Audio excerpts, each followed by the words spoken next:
रहस्यमयी हवेली का राज।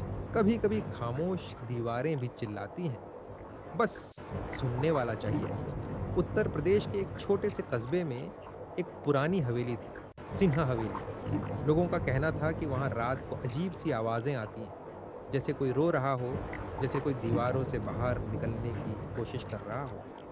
अधिकांश लोग हवेली के पास भी नहीं जाते थे, लेकिन पत्रकार अवनीश अलग ही किस्म का इंसान था।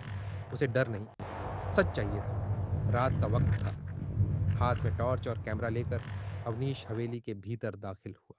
टूटी खिड़कियों से आती हवा दरवाजों को पटक रही थी। अगर यहाँ कुछ है तो आज सामने आ ही जाएगा, उसने खुद से कहा। अचानक उसे सीढ़ियों के पास से एक धीमी आवाज सुनाई दी। बचाओ, कोई है? उसका दिल जोर से धड़क उठा, लेकिन वह डर के बजाय उत्सुक हो गया। सीढ़ियों के नीचे उसे एक पुरानी तिजोरी दिखी।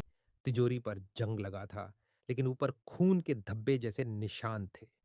अवनीश ने टॉर्च का रोशनी फेंका तो सामने अचानक एक लड़की खड़ी थी। सफेद कपड़े, बिखरे बाल और आंखों में अजीब सी चमक। कौन कौन हो तुम?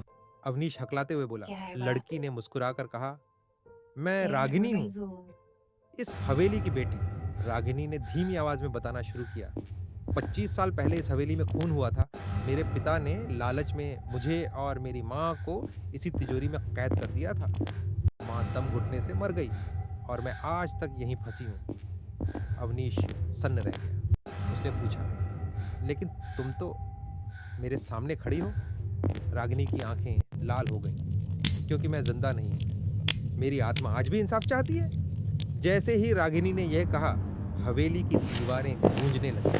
हर तरफ कराहने की आवाजें आने लगी। अचानक तिजोरी अपने आप खुल गई और अंदर से एक पुरानी डायरी गिर पड़ी। डायरी पढ़कर अवनीश को सारा सच पता चला।